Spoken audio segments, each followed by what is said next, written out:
ನಮಸ್ಕಾರ ಎಲ್ಲರಿಗೂ. ನೀವೆಲ್ಲ ಅಕ್ಕಿ ಹಿಟ್ಟಿಲೆ ಮೋದಕ ಮಾಡೋದು ಗೊತ್ತಿರ್ತೈತಿ ನಿಮ್ಗೆ, ನೋಡಿರ್ತೀರಿ. ಬಟ್ ನಾ ಗೋಧಿ ಹಿಟ್ಟಿಲೆ ಮಾಡ್ಕೋತೀನಿ ಮೋದಕನ. ಮಸ್ತ್ ಅನಿಸ್ತಾವು, ಒಮ್ಮೆ ಟ್ರೈ ಮಾಡಿ ನೋಡ್ರಿ. ಸೊ ಒಂದು ಕಪ್ಪಿಗೆ ಗೋಧಿ ಹಿಟ್ಟಿಗೆ 1 ಟೀ ಸ್ಪೂನಷ್ಟು ಬಾಂಬೆ ರವೆ ಹಾಕ್ಕೊಂಡು ಹಿಟ್ಟು ನಾದ್ಕೋರಿ. ಹಿಟ್ಟು ನಾದುವಾಗ ಒಂದು ಸ್ವಲ್ಪ ಏನಪ್ಪ ಅಂದ್ರೆ ಎಣ್ಣೆ ಹಾಕ್ಕೊಂಡು ನೀಟಾಗಿ ಭಾಳ ಮೆತ್ತಗೂ ಮಾಡಬೇಡ್ರಿ, ಭಾಳ ಗಟ್ಟಿನೂ ನಾದ್ಕೋಬೇಡ್ರಿ. ಚಪಾತಿ ಹಿಟ್ಟಿನ ಅಳತೆಗೆ ಹಿಟ್ಟು ನಾದ್ಕೋರಿ. ಸೊ ಇವ ಭಾಳ ಅಂದ್ರೆ ಭಾಳ ಟೇಸ್ಟ್ ಅನಿಸ್ತಾವ. ನೀವು 2-3 ದಿನ ಇಟ್ಕೊಂತಿದ್ರು ಮಸ್ತ್ ಇರ್ತಾವ. ಮತ್ತು ನಾ ಆ್ಯಕ್ಚುಲಿ ಮೋದಕನ ಉಗಾದ್ಮೇಲೆ ಮಾಡ್ಕೊಂತೀನಿ. ಒಂದಿಷ್ಟು ಜನ ಕರಿದು ಮಾಡ್ತಾರೆ. ನನಗೆ ಉಗಾದ್ಮೇಲೆ ಬೇಯಿಸ್ಕೊಂಡು ಮಾಡಿದ್ರೆ ಟೇಸ್ಟ್ ಅನಿಸ್ತೈತಿ, ನಾ ಹಂಗೆ ಮಾಡ್ಕೊಂಡಿರ್ತೀನಿ. ಸೊ ನೀವು ಇದನ್ನು ಒಮ್ಮೆ ಟ್ರೈ ಮಾಡಿ ನೋಡಿರಿ, ನೀವೇ ಹೇಳ್ತೀರಿ ಮಸ್ತಾಗಿದ್ದು ಅಂಥೇಳಿ. ಸೊ ಕಾಯಿ ತಗೋರಿ, ಕಾಯಿ ತೊಗೊಂಡೆಲ್ಲ ಸುಲಿದ ತುರ್ಕೋಬೇಕ್ರಿ. ನಮ್ಮ ಮನೆಯೊಳಗೆ ನಮ್ಗೆ ಗಂಡನ ಮನೆಯೊಳಗೆ ಸ್ಪೆಷಲಿ ಕಾಯಿ ತುರ್ಕೊಂಡು ಚಟ್ನಿ ಮಾಡಿ ರೂಢ, ಕಾಯಿ ತರ್ಕೊಂಡು ಯೂಸ್ ಮಾಡ್ಕೊಂಡು ರೂಢ. ಹಿಂಗಾಗಿ ನಾ ಫಸ್ಟ್ ಕಾಯಿ ತುರ್ಕೊಂತೀವಿ, ಟೇಸ್ಟ್ ಕೊಡ್ತೈತೆ ಅನಿಸತ್ತೆ ನನಗೆ. ನೀವು ಮಿಕ್ಸಿ ಹಾಕೋತೀರಂದ್ರೆ ಹಾಕೋಬೋದು, ಟೈಮ್ ಇಲ್ಲಪ್ಪ ನನಗೆ ಅಂಥೇಳಿ ಅಂದ್ರೆ ನಡಿತೈತಿ, ಏನು ಪ್ರಾಬ್ಲಮ್ ಇಲ್ಲ. ನೋಡಿರಿ ಈ ರೀತಿಯಾಗಿ ನಾನು ಆ್ಯಕ್ಚುಲಿ ಒಂದು ಕಂಪ್ಲೀಟ್ ಕಾಯಿ ತೊಗೊಂಡಿದ್ದೆ. ಯಾಕಂದ್ರೆ ಇದು ಭಾಳ ಬೇಕ್ರಿ, ಭಾಳ ಇದ್ದಷ್ಟು ಚಲೋ. ಕೊಬ್ಬರಿಯಾಗನೇ ಇರ್ತೈತಲ್ಲ ಮೋದಕ ಮಾಡೋದು. ಸೊ ತುರ್ಕೊಂಡ್ಮೇಲೆ ಈ ಕಪ್ಪಿನ ಅಳತೆ ಇಟ್ಕೊಂಡೇ ಒಂದು ಬಳ್ಗ್ಯಾಗ ಹಾಕ್ಕೋರಿ. ಯಾಕಪ್ಪ ಅಂತಂದ್ರೆ ಬೆಲ್ಲ ಹಾಕ್ಕೊಳಕ್ಕೆ ನಿಮ್ಗೆ ಅನುಕೂಲ ಆಗ್ತೈತಿ. ಸೊ ಕಪ್ಪಿನ ಅಳತೆ ಇಟ್ಕೊಂಡು ಈ ರೀತಿ ನೀವು ಬಾಳ್ಗ್ಯಾಗ ಹಾಕ್ಕೊಂಡ್ಮೇಲೆ ನೀವು ಮೊದಲು ಸ್ವಲ್ಪ ತುಪ್ಪ ಹಾಕ್ಕೊಂಡು ಫ್ರೈ ಮಾಡ್ಕೊಂಡು ಮೇಲೆ ಬೆಲ್ಲ ಕುಡಿಸ್ಕೊಂಡ್ರೆ ಚಲೋ. ಬಟ್ ನನ್ನ ಕಡೆ ಟೈಮ್ ಇರಲಿಲ್ಲ ಅಂಥೇಳಿ ಡೈರೆಕ್ಟ್ ಬೆಲ್ಲ ಹಾಕ್ಕೊಂಡು ತುಪ್ಪ ಹಾಕ್ಕೊಂಡು ಫ್ರೈ ಮಾಡ್ಕೊಳಕ್ಕೆ ಸ್ಟಾರ್ಟ್ ಮಾಡಿದೆ. ತುಪ್ಪ ಹಾಕ್ಕೊಂಡ್ರಿ ಅಂದ್ರೆ ಕೊಬ್ಬರಿ ಭಾಳ ಮಸ್ತ್ ಫ್ರೈ ಆಗ್ತೈತಿ. ವಿತೌಟ್ ತುಪ್ಪ ಬೆಲ್ಲ ಕೂಡಿಸ್ಕೊಂಡ್ರೆ ನೀವು ಹಸಿ ಬೆಲ್ಲ ಮತ್ತು ಕೊಬ್ಬರಿ ತಿಂದಂಗೆ ಆಗ್ತೈತಿ. ಸೊ ಹಿಂಗೊಮ್ಮೆ ಟ್ರೈ ಮಾಡಿ ನೋಡಿರಿ. ಒಂದು ಬಟ್ಲ ಕೊಬ್ಬರಿಗೆ ಅರ್ಧ ಬಟ್ಲ ಬೆಲ್ಲ ಹಾಕ್ಕೊಂಡಷ್ಟು ಚಲೋ. ಯಾಕಂದ್ರೆ ಕೊಬ್ಬರಿ ಮೊದಲು ಸ್ವೀಟ್ ಇರ್ತೈತೆ ರೀ, ಅದ್ರ ಸಲುವಾಗಿ. ಸೊ ನಾನು ಅರ್ಧ ಯೂಸ್ ಮಾಡ್ಕೊಂಡು, ನೀವು ಸ್ವೀಟ್ ತಿಂತೀರಿ ಅಂತಂತಂದ್ರೆ ನಡೆಯೋತ್ರಿ.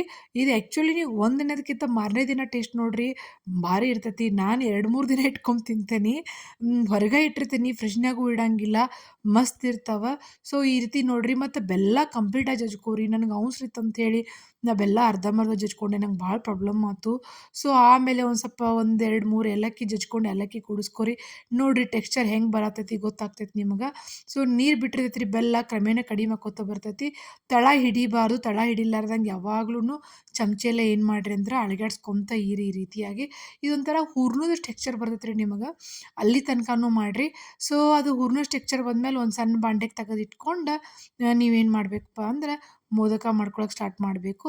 ಚಪಾತಿ ಹಿಟ್ಟು ಇಟ್ಕೊಂಡಿರ್ತಿರಲ್ಲ, ಅಲ್ಲಿ ಉಳ್ಳಿ ಹರ್ಕೋರಿ. ಇದು ನೋಡಿರಿ ಇಡ್ಲಿ ಸೆಟ್. ಇದು ಆ್ಯಕ್ಚುಲಿ ನಮ್ಮ ಕಡೆದ್ದಲ್ರಿ, ಉಡುಪಿ ಕಡೆದು. ನಾ ಕುಕ್ಕೆ ಒಳಗೆ ತೊಗೊಂಡಿದ್ದೆ ಇದನ್ನು, ಭಾಳ ವರ್ಷ ಆಯ್ತು ತೊಗೊಂಡು. ಭಾಳ ಚಲೋ ಅನಿಸ್ತೈತಿ. ಆ್ಯಕ್ಚುಲಿ ಅಕ್ಕಿ ಕಡುಬು ಮಾಡಕ್ಕೆ ಯೂಸ್ ಮಾಡ್ತಾರಂತಲ್ಲೇ. ಸೊ ಅದ್ರೊಳಗೆ ಒಂದು ಇಡ್ಲಿದ ಪ್ಲೇಟ್ ಇಟ್ಟೇನಿ, ಅದ್ರ ಮೇಲೆ ಒಂದು ಪ್ಲೇಟ್ ತೊಗೊಂಡು ತುಪ್ಪ ಸವರಿ ಅದನ್ನು ಕೂಡ ಅದ್ರೊಳಗೆ ಇಟ್ಟೇನಿ. ನೆಕ್ಸ್ಟ್ ಒಂದು ಸಣ್ಣ ಉಳ್ಳಿ ಹರ್ಕೊಂಡು ಚಪಾತಿ ಹಂಗೆ ಲಟ್ಟಿಸ್ಕೊತೇನೆ ರೀ. ಬಟ್ ಅಳತೆ ಮಾತ್ರ ಸಣ್ಣ ಪುರಿಯದಂಗೆ ಅದ್ರ ಒಳಗೆ ಚೆಂದಾಗಿ ಹೂರ್ಣ ತುಂಬ್ಕೊತೇನೆ ರೀ. ಹೂರ್ಣ ತುಂಬ್ಕೊಂಡು ಇನ್ನು ಶೇಪ್ ತರಬೇಕಲ್ಲ, ನನ್ನ ಕಡೆ ಯಾವ ಹಚ್ಚದು ಇರೋದಿಲ್ಲ ರೀ. ಆ್ಯಕ್ಚುಲಿ ನಾ ಮಾಡೋ ಮೋದಕಕ್ಕೆ ಶೇಪ್ ಕಡಿಮೆ, ಟೇಸ್ಟ್ ಭಾಳ ಇರ್ತೈತಿ.